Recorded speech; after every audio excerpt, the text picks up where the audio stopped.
¿Qué pasa cuando toda tu vida te dicen que vales menos que los demás, que tu único propósito es morir en una guerra que ni siquiera entiendes y que cuando mueras nadie recordará tu nombre? Esta es la realidad de las personas del Distrito 86, un lugar en las afueras de la República de San Magnolia, donde las personas son obligadas a combatir contra robots enemigos en una guerra que ni siquiera les pertenece. Mientras tanto, en la República, los ciudadanos llamados Alba por su cabello y ojos plateados creen que la guerra se libra sin bajas y que las máquinas que se envían al combate son naves no tripuladas. Sin embargo, los miembros del ejército conocen la verdad, entre ellos la mayor Lena, uno de nuestros protagonistas. Lena es una handler, una persona que desde la capital apoya con información y comandos vía remota durante las batallas a las personas del Distrito 86, quienes son llamados procesadores. El destino de Lena cambia cuando es asignada al escuadrón Spearhead, una unidad de élite en el frente de batalla, pero la asignación viene con una advertencia: ningún handler ha sobrevivido a tratar con el comandante de esta unidad, el cual es conocido como la Parca. Y aunque para el alto mando es otra asignación más, para Lena es el primer encuentro con un abismo que no podrá comprender.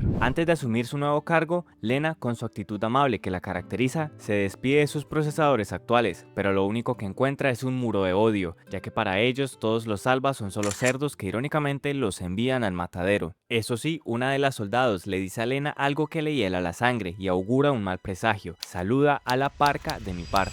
Mientras tanto, en la base de los Spearhead en el Distrito 86, estos conviven como una familia, con alegría y disfrutando el tiempo lo más que pueden, pues saben perfectamente que el mañana no está garantizado. Ese día, durante una batalla brutal, uno de los miembros de los Spearhead cae, y en medio de los escombros, el capitán Shin se acerca a su amigo moribundo para darle un último acto de piedad, un disparo que termina con su sufrimiento. Esa noche, mientras los demás procesadores siguen con sus vidas, Shin talla el nombre de su compañero caído en un trozo de metal que recuperó de su nave, cuando de pronto el transmisor de todo el escuadrón se enciende y Lena se presenta con una voz llena de entusiasmo y cortesía. La situación de los 86 es una mezcla de fenómenos históricos presentados en la historia de la humanidad. El primero, pueblos subyugados y forzados a pelear en guerras ajenas, y el segundo, aislamiento y persecución por rasgos étnicos diferentes a los de la parte dominante. Y aunque no son considerados como ciudadanos de la República, el principio sigue siendo el mismo: no eres uno de nosotros, pero debes morir por nosotros. Es así como San Magnolia ha construido su paz sobre un truco semántico, una discriminación masiva a partir de la raza de aquellos que son diferentes a los que tienen el poder. Al llamar procesadores a las personas del Distrito 86, los cuales son llamados individualmente por el nombre de la nave que tripulan, los consideran componentes de las máquinas y borran la muerte de sus registros. Es una de las formas más crueles de violencia, quitarle al otro el derecho a ser llamado humano y así no sentir culpa al sacrificarlo. Y es precisamente por esto que Shin talla los nombres de sus compañeros caídos en un trozo de metal, ya que este es el único cementerio que existe para los procesadores. Shin no está tallando nombres por pasatiempo, está luchando contra el olvido. Es un acto de resistencia existencial. Si nadie en el mundo va a recordarlos, él se va a convertir en la memoria de todos. Es la dignidad floreciendo donde solo debería haber escombro. Esta es la razón por la que los procesadores detestan a los Alba, y como vimos anteriormente, ni siquiera la buena voluntad de Lena puede destruir fácilmente ese muro, ya que para ellos esa amabilidad es solo ruido. Son palabras bonitas de alguien que no comparte el peso de los nombres que murieron y que en consecuencia no tiene que recordarlos. Esta empatía aparentemente vacía que Lena muestra es solo una forma de aliviar su propia conciencia, y está a punto de descubrir que, para conectar con su nuevo equipo, primero tendrá que aprender a escuchar el silencio de la muerte. Es así como durante los siguientes días, Lena llama a la misma hora de la noche para conversar con el equipo y así lograr acercarse a ellos. Y aunque siempre era amable y comprensible con todos, hablando incluso del futuro, estos parecían solamente tolerarla, hasta que en una de esas llamadas matutinas, una de las chicas del equipo, harta de la hipocresía de Lena, sale molesta de la habitación donde se encontraban todos, y aunque Lena nunca se dio cuenta de esto, el resto de los Spearhead la entendían completamente. A pesar de esta situación, Kaye, otra miembro del equipo, decidió hablar con Lena, quien se entera de que el escuadrón tiene un pequeño gato mascota que todos quieren y cuidan y que no tiene un nombre fijo, además de que parece tener cierto apego especial por Shin. También le cuenta un poco sobre la percepción que tenía ella de los Alba, ya que era consciente de que Lena, al igual que todos, solo era otra víctima de su contexto, añadiendo además que parecía que Lena tuviera buen corazón, diciéndole que no estaba hecha para ese trabajo. Las palabras de Kaye dejaron inquieta a Lena, pues, aunque sabía que no lo decía con mala intención, tenía el presentimiento de que algo más grande estaba ocurriendo con los 86. Sin embargo, también se alegró bastante, ya que por fin sintió que había logrado conectar verdaderamente con un miembro del equipo. Un par de días después, el escuadrón enfrenta otra dura batalla contra la Legión. Lena propone una estrategia usando un viejo mapa que encontró para tener una visión más amplia del campo de batalla. El equipo acepta la idea y ella se siente feliz de contribuir. Los disparos comienzan y Lena ve en su monitor simples señales que representan las vidas bajo su responsabilidad. Al principio todo marcha bien, pero nota que la ubicación de un enemigo no concuerda con el mapa. Es una trampa y aunque le grita a Kaye que se detenga, ya es tarde. Lena, congelada e impotente, solo logra oír las últimas palabras de quien días antes le abrió su corazón: no quiero morir.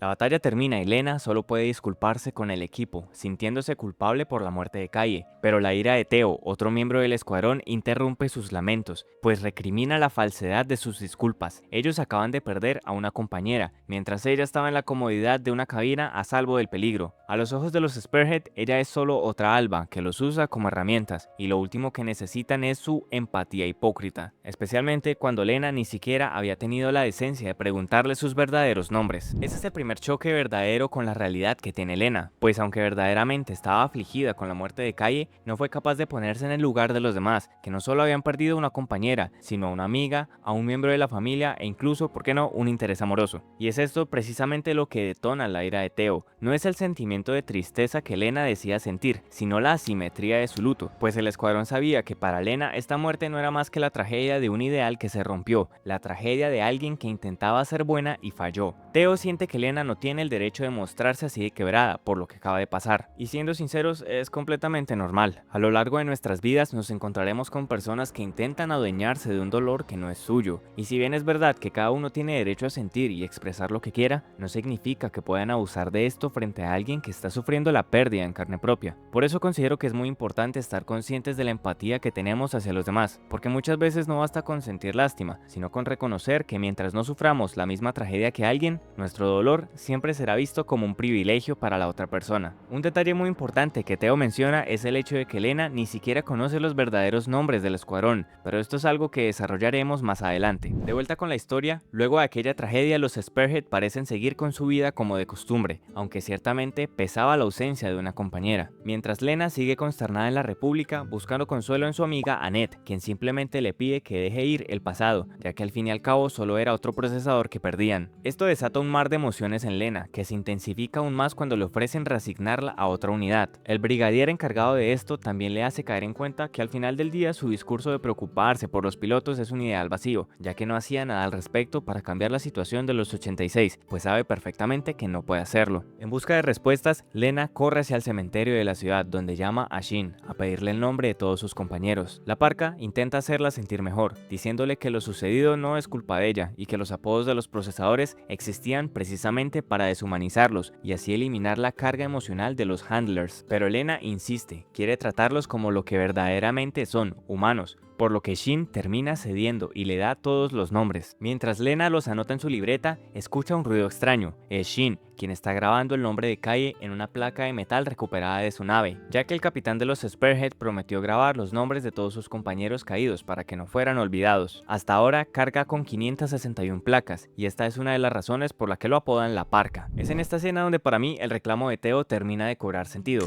El filósofo francés Paul Ricoeur sostuvo que la identidad humana se construye a través de la memoria, la continuidad en el tiempo y el reconocimiento por parte de otros. Con esto podríamos interpretar que sin un nombre la persona deja de ser alguien y pasa a convertirse en algo, por lo que aquel nombre puede tomarse como el puente entre una vida y el reconocimiento de que sí importa. Si nos fijamos bien, lo que hace Shin es la metáfora visual perfecta que explica esto, ya que graba los nombres de los caídos en metal, un material frío y eterno, porque precisamente su labor es preservar la memoria de los que ya no están. Es una forma de decir que esa vida no fue en vano, y más importante aún, que sí existió. Por otro lado, Lena hace algo distinto, pero apegado al mismo concepto. Ella anota los nombres en su libreta. El papel no busca la eternidad del metal, busca la cercanía del presente. Mientras Shin guarda nombres para que no se pierdan en el pasado, Lena los escribe para tenerlos presentes en su ahora. Es el contraste perfecto. Shin honra la muerte, pero Lena por primera vez decide reconocer la vida. Otro detalle que puede pasar por alto es el pequeño gato mascota que el escuadrón tiene y que curiosamente no tiene un solo nombre, sino que por el contrario todos lo llaman de distinta manera. Este pequeño gato es quizás el único ser en el frente que no tiene una etiqueta impuesta por el sistema y es libre. Al llamarlo cada uno de forma distinta, el escuadrón proyecta en ese animal lo que ellos mismos han perdido, una identidad propia. Y es que en un entorno donde sus vidas son tratadas como piezas desechables, ese gato sin nombre fijo representa la libertad de ser lo que cada uno necesite ver en él. Es un recordatorio de que, aunque el mundo intente despojarnos de nuestra humanidad, siempre buscamos un refugio, por pequeño que sea, donde todavía podamos decidir quiénes somos y cómo nos relacionamos con lo que nos rodea. De regreso en la base de los Spearhead, Lena se comunica con todo el grupo de forma más directa y admite que su trato no fue el correcto, por lo que les pide otra oportunidad, además de sus nombres reales. Y aunque Theo y el resto del escuadrón se resisten al principio, sabiendo muy bien que Shin ya le había dado todos los nombres de todos, la actitud del equipo cambia cuando Lena les dice: prefiero que me los digan ustedes mismos, haciendo que el escuadrón por primera vez empatice con ella en verdad. Luego de conocer los nombres de todos, Lena tiene una conversación a solas con Shin, donde le dice que su apellido le recuerda bastante a alguien que conoció en el pasado, cuyo nombre era Rey, y para sorpresa de Lena, Shin le revela que este era su hermano mayor. Resulta que cuando Lena era pequeña, su padre, consciente de la situación de los 86, la llevó al distrito para que viera por cuenta propia la injusticia que se cometía con la guerra. Pero tras un accidente aéreo, el padre de Lena falleció y la pequeña quedó indefensa y sola en el frente de batalla. Justo cuando iba a ser atacada por un robot enemigo, un 86 apareció para salvarla. Aquel joven que le salvó la vida era Rey, un procesador que, a diferencia de los demás, consideraba que la República era su hogar y por ende su deber era protegerla y regresar a casa con su pequeño hermano. Luego de contarle a Shin esto, Lena le pregunta qué había pasado con Rey, por lo que Shin le responde que falleció en el frente 5 años atrás. Aún así, Shin tenía el deber de encontrarlo, y aunque Lena le pregunta si se refería a su cuerpo, la parca le dice que no, respuesta que siembra duda y confusión en Lena. En los días siguientes, Lena se ve agotada, al punto de que su amiga Annette se lo menciona, y aunque Annette intenta insistir nuevamente en que no se entrometa demasiado con los 86, Lena decide ignorar esta recomendación y seguir con su rutina. Algo importante que nos revelan acá es que el transmisor que usa Lena para hablar con los 86 no solo sirve para comunicarse, sino que también transmitía los sentidos de las personas con las que hablaba. Esto en parte es la razón por la cual Lena se veía agotada y lo que detonaría lo que está por venir. En una de sus llamadas habituales con Shin, este cambia el tema de conversación y le advierte a Lena que los enemigos se estaban acercando. La mayor no entendía cómo Shin podía saberlo, pues ella aún no recibía ningún informe,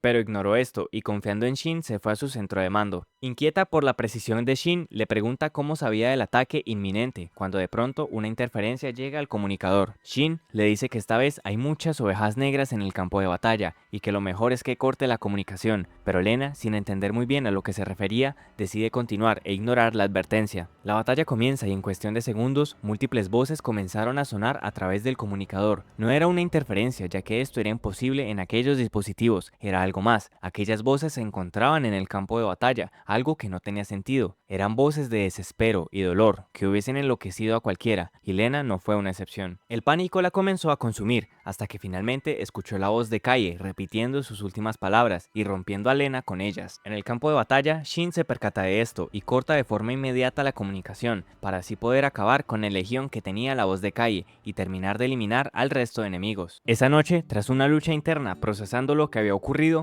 Lena, contra todo pronóstico, llama de nuevo al escuadrón, mostrando una resiliencia que no pasó desapercibida, por lo que Shin decidió contarle la oscura verdad detrás de una guerra que iban a perder. Resulta que tiempo atrás, Shin casi muere en el campo de batalla, pero al sobrevivir quedó con una extraña habilidad o maldición dependiendo de cómo se mire. La parca había comenzado a oír voces provenientes de algunos legión en el campo de batalla, los mismos que él llama ovejas negras. La razón de esto es que con el pasar de la guerra, los legión encontraron la forma de ganarle a la obsolescencia programada, y en pocas palabras comenzaron a copiar los cerebros de los caídos, volviéndose vestigios de lo que alguna vez fueron soldados, pero esta vez sin alma. En consecuencia, la República, que había estimado que en un par de años ganarían la guerra porque las máquinas enemigas dejarían de funcionar, se enfrentarían a la verdad de que en realidad los legión solo estaban en aumento, mientras ellos se habían quedado sin su principal fuerza de batalla, los 86, que poco a poco habían ido cayendo. La extinción era inminente. A pesar de la noticia que acababa de oír, Lena mantuvo la compostura y con la esperanza que la caracterizaba le respondió a Shin que hallarían la forma de ganar la guerra y de que todos terminarían a salvo. Tras esta conversación, Shin se dirige a descansar a su cuarto, donde al quitarse la bufanda bufanda vemos una gran cicatriz en su cuello y viéndose en el espejo, la parca le dice al viento: pronto iré por ti, hermano. Luego de esto, los 86 se dirigen nuevamente a una misión. En el camino recuerdan la primera vez que fueron asignados al escuadrón Spearhead, 4 meses antes, y siendo muchos más, y luego continúan hacia su destino. Esta vez con Lena, quien a pesar de las advertencias de Shin y los demás sobre la presencia de ovejas negras decide que no los abandonará. Desafortunadamente, cada batalla es más difícil que la anterior, y con menos miembros en el equipo y más enemigos al frente, los Spearhead nuevamente pierden a 2 miembros del equipo: Daya, cuyas últimas palabras fueron pronunciar el nombre de la persona que amaba, y Rekka, quien ante un final inminente decidió partir bajo sus propios términos, negándose a convertirse en un enemigo más de su familia. Quiero hacer una pausa aquí porque esta última escena vuelve a mostrarnos la crueldad de la guerra y cómo quienes la viven buscan imponerse ante su realidad. Por un lado tenemos a Daya, un soldado que se enamoró de una de sus compañeras en un contexto brutal, donde ambos sabían que su destino más cercano era la muerte, y aún así, en el momento en que cae, Daya pronuncia el nombre de su amada. En un instante donde no hay escapatoria y donde la desesperación se apoderaría de cualquiera, él de la forma más noble se reconoce a sí mismo como un ser sintiente. Se va del mundo sabiendo conscientemente que a alguien le importó, existencias que el sistema nunca reconoció, pero que él, con una sola palabra, un nombre, reafirmó. Por otro lado tenemos a Rekka, quien negándose a la posibilidad de convertirse en una máquina y lastimar a sus propios compañeros, decide partir por cuenta propia. Al hacerlo, reclama lo único que nunca le permitieron: ser sujeto de su propia vida, tener al menos la capacidad de decidir cómo irse, algo con un trasfondo bastante propio de la cultura japonesa, pues según el código samurái, no había forma de partir con más honor que decidiendo el cómo y cuándo. Rekka reclamó eso como suyo. Ambos son actos de afirmación de identidad frente a un sistema que se las niega. No mueren como procesadores, mueren como personas que eligen su último acto. De regreso en la serie, una vez termina la batalla, Shin, con Lena en el intercomunicador, revisa el campo de batalla para encontrar el cuerpo de Daya y así darle el final que se merece, cuando de pronto, a lo lejos, una misteriosa presencia deja inquieto a la parca.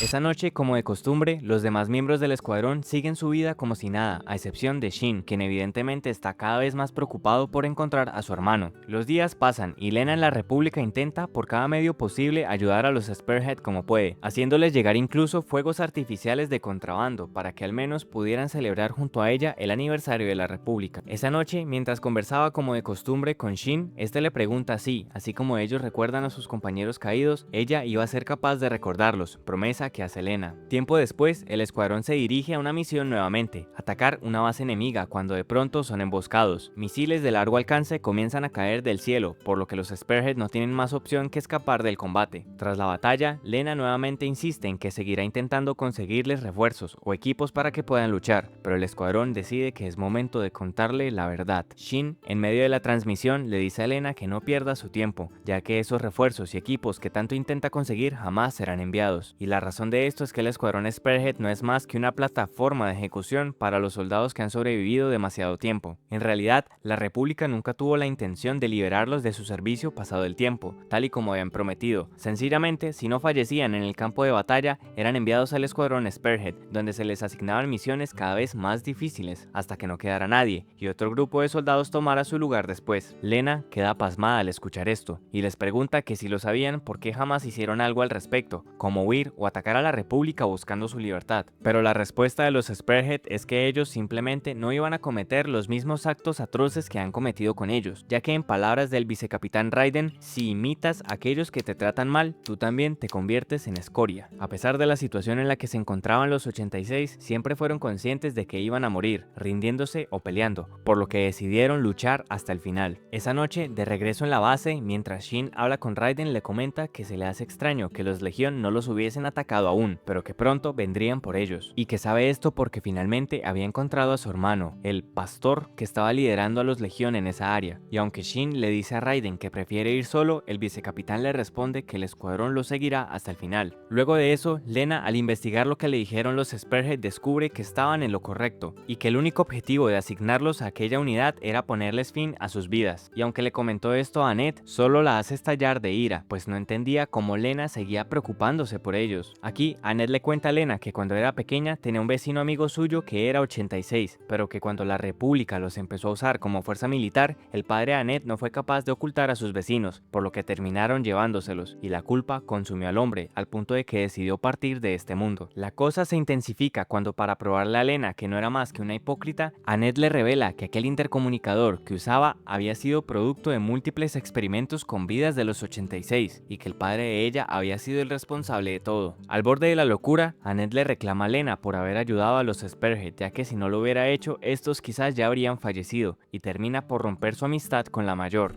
Unos días después, los 86 reciben lo que aparentemente sería su última misión, una misión suicida que consistía en atacar el nido donde se encontraba el pastor, el hermano de Shin. Lena, como siempre, intenta pedir ayuda a su superior, pero este no hace más que decirle que acepte la verdad y le explica que en el punto en el que se encontraban, dejar sobrevivir a los 86 ya no era una opción, debían perecer, y con ellos se borrarían todas las pruebas de la crueldad de la República. Esa noche, falta de opciones, Lena habla de nuevo con Shin, pidiéndole que huya y que no acepte esa misión, pero Shin sabe que debe hacerlo, que no tendría sentido huir y que, más importante aún, debía enfrentar a su hermano, por lo que, como último acto de afecto hacia la mayor, le pide que ya no se vuelva a conectar, pues probablemente aquella sería su última misión y no quiere que Lena cargue con sus vidas también. Finalmente, el momento de partir había llegado. Ahora eran solo 5 los sobrevivientes, y tras despedirse del mecánico de la base, quien siempre los cuidó, lo que quedaba del escuadrón Spearhead partió hacia lo que sería su final, eso sí, llenos de recuerdos y con una sonrisa hacia lo que en ese momento se había convertido en su única libertad. De pronto, vemos un recuerdo de la infancia de Shin, quien cuando era pequeño, al enterarse su hermano de que sus padres habían perdido la vida en la guerra, no hizo más que culparlo y descargar su ira contra él mientras intentaba ahorcarlo. Para su buena suerte, un sacerdote llegó a tiempo para salvarlo, pero el daño ya estaba hecho. Aquel era el origen de la cicatriz de Shin en el cuello y la razón por la que Rei falleció con arrepentimiento, pues era consciente del error que había cometido, descargar su propia impotencia contra su pequeño hermano, por lo que cuando cayó ante los Legión, la mente copiada por las máquinas albergaba el recuerdo de un soldado obsesionado con su pequeño hermano, y que ahora estaba decidido a eliminarlo por su propia cuenta, para que ambos pudieran estar juntos, enloqueciendo cuando vio en el horizonte cómo Shin se acercaba a él y a su ejército. El enemigo está al frente. Finalmente, Shin había encontrado a su hermano, y aunque intenta ir a la batalla solo, los Spearhead lo siguen como de costumbre. Una brutal batalla comienza, y Rei no hace más que buscar desesperadamente a Shin, destruyendo todo a su paso hasta que finalmente lo encuentra. Mientras tanto, el resto del escuadrón intenta limpiarle el camino a la parca, pero los enemigos son demasiados y no paran de aparecer. De pronto, el cielo se ilumina y misiles comienzan a bombardear al enemigo. Lena finalmente había conseguido algo de ayuda y logró abrirles el paso a los Spearhead. Mientras tanto, Shin yace inconsciente tras un golpe que recibe de su hermano, por lo que Lena, en una arriesgada táctica, le dispara un misil que no explota al pastor, quien cubre a Shin con su cuerpo, ya que él era el único que podía tenerlo. Gracias a las voces del escuadrón, Shin recupera la conciencia, logra sobreponerse al horrible recuerdo de su hermano que lo estaba asfixiando y salta frente al pastor hasta quedar cara a cara con él. Entonces, los brazos del enemigo atraviesan el Juggernaut de Shin, y justo antes de disparar, aquel monstruo en el que se había convertido Rei parece recuperar la conciencia por un instante. Finalmente, comprende que aquel niño pequeño al que debía cuidar ya podía protegerse por sí mismo. Así, antes de que todo termine, Rei le pide perdón a Shin, y entonces todo explota. Tras la explosión, Shin comprende lo que realmente acababa de ocurrir. Los recuerdos borrosos que conservaba de Rei finalmente vuelven a él, e incapaz de contenerse por más tiempo, rompe en llanto. A lo largo de la serie vemos la conducta de Shin de grabar los nombres de los caídos en las placas como un acto noble de pura resistencia existencial, pero creo que es en este punto donde psicológicamente entendemos la razón detrás de este comportamiento. Cuando era un niño, Rei no solo era su hermano mayor, sino que era una figura de admiración,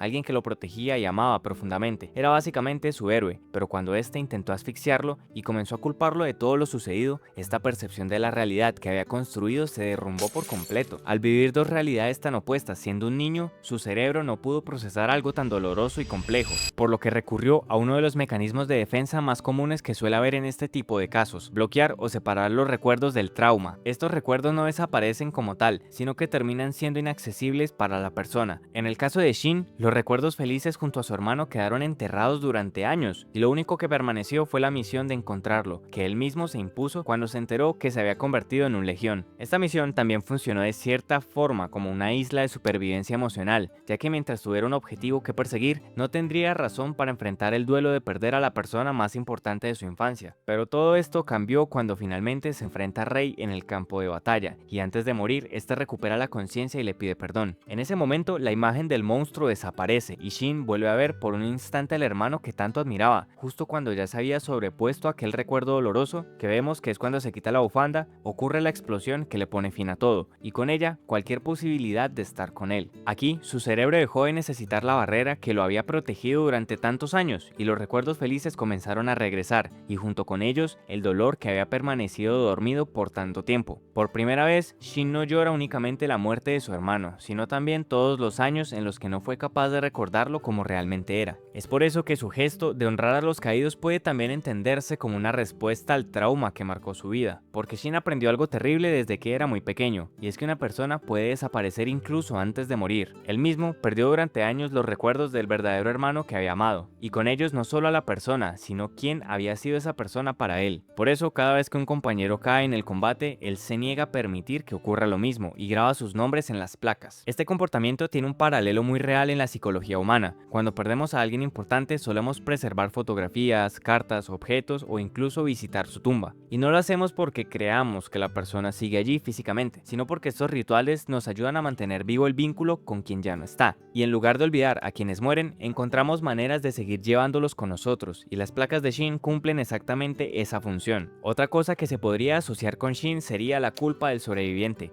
un fenómeno psicológico donde una persona siente una profunda e irracional culpa por haber salido con vida de un evento fatal mientras otros no lo hicieron, que también está estrechamente relacionado con el trastorno de estrés postraumático, algo que suelen sufrir los soldados de guerra. Y es que Shin casi siempre es el único que regresa con vida, pues ha perdido a más de 560 compañeros. Como no puede salvarlos, siente que al menos tiene la responsabilidad de asegurarse de que nadie los olvide. Es una forma de darle sentido a seguir con vida cuando tantos otros no tuvieron esa oportunidad. Y lo más trágico es que dedicó su vida a preservar los recuerdos de todos, pero no pudo preservar los de la persona que originó esa necesidad. Tal vez por eso las placas nunca fueron únicamente un homenaje a los caídos. En el fondo también eran un intento inconsciente de evitar que alguien volviera a desaparecer de su memoria, como una vez desapareció su hermano. De regreso en la historia, vemos cómo al finalizar la batalla, Lena se encontraba en su cabina de mando junto a Ned, a quien momentos antes manipuló para obligarla a ayudar en la batalla de los Spearhead, y así poder enviar los misiles que fueron de apoyo al escuadrón. Luego, Lena simplemente comienza a ver las señales del escuadrón que se alejan poco a poco del rango de su mapa. La mayor corre por la ciudad, escuchando cómo su equipo va describiendo lo que ve, hasta que finalmente Shin le dice que ya estaban a punto de salir del distrito 86 y que iban a seguir adelante. Al escuchar esto, Lena estalla en llanto. Unas semanas después de esto, Lena logra escapar del arresto domiciliario al que fue sometida por hackear el sistema de misiles, esto con el fin de ir hasta la base de su antiguo escuadrón y ver cómo un nuevo grupo de soldados se instalaban para ser los próximos Spearhead. Explorando el lugar, Lena encuentra al pequeño gato del equipo, unas notas que cada uno de los miembros le dejaron junto con el dibujo que habían hecho de ella como cerdo, y lo más importante, una foto grupal del escuadrón donde señalaron los nombres de cada uno. Tras leer las notas, Lena decide adoptar al gato, ponerle un nombre y hacer la promesa de seguir luchando sin importar lo que pase. Mientras tanto, Shin y los demás comienzan un recorrido hacia tierras desconocidas, donde disfrutan los paisajes, pasaban agradables momentos juntos y desafortunadamente tienen uno que otro combate contra los legión que se encontraban en su camino. Shin en este punto parece una persona distinta, pues la gran carga que tenía aparentemente ya la había dejado ir y ahora se le veía mucho más relajado, feliz y por primera vez quizás pensando en el futuro. Mientras continuaban con su viaje, cada vez más escasos de provisiones y con un solo Juggernaut funcionando, Shin se percata de que una oleada de legión se acercaba a ellos, por lo que decide dejar atrás a sus compañeros e ir a luchar solo nuevamente. A pesar de su gran habilidad, Shin es sorprendido por un ataque a larga distancia que aparentemente proviene de un pastor, por lo que en cuestión de segundos queda indefenso. Al tiempo, el resto de su equipo llega a ayudarlo. Usando solo armas de fuego, lo que queda de los Spearhead pelean con todo lo que tienen, pero también se ven superados por el enemigo, hasta que finalmente Shin se encuentra de frente con el legión que amenaza con quitarle la vida.